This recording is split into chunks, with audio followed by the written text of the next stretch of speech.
Hi hello வணக்கம்.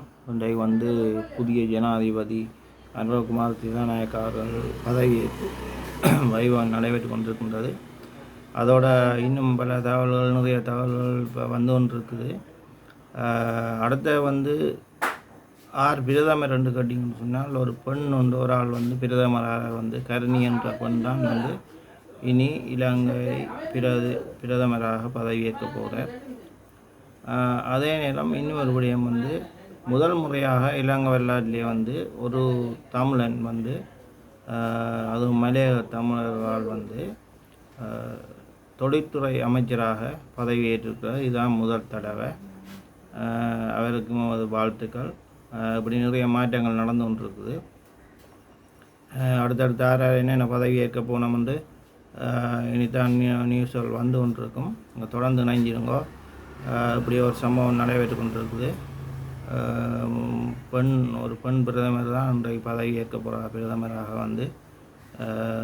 அவன் ஃபோட்டோவும் வந்திருக்குது, போடுறோம் பாருங்க. அதோட தொடர்ந்து சப்ஸ்கிரைப் பண்ணிங்கன்னா தான் உங்களுக்கு தொடர்ந்து இந்த காணொலி வந்து கொண்டிருக்கும். அடுத்தடுத்த நியூஸ்கள் என்னென்ன வருமன்றதை உங்களுக்கு வந்து கொண்டிருக்கும் தொடர்ந்து. அதோட தமிழ் மக்கள் மத்தியில் நிறைய சந்தேகங்கள் இருக்குது. அனுர ஜனாதிபதியாக வந்தால் எங்களோட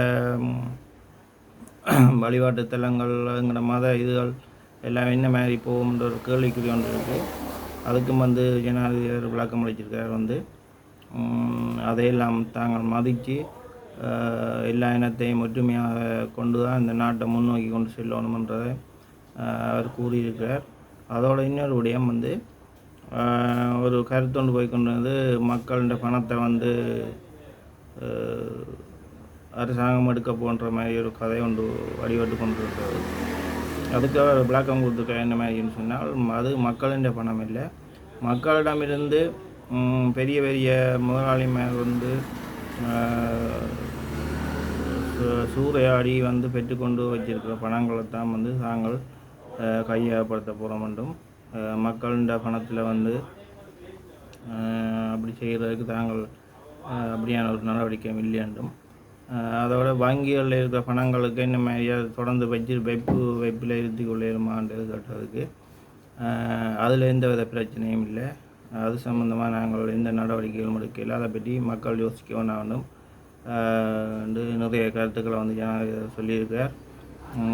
இதோடு இந்த காணொலியை முடிக்கிறேன். அந்த ஃபோட்டோவும் போட்டிருக்கேன் பாருங்க. அடுத்தடுத்த காணொலியில் வந்து கொண்டிருக்கும். Okay bye.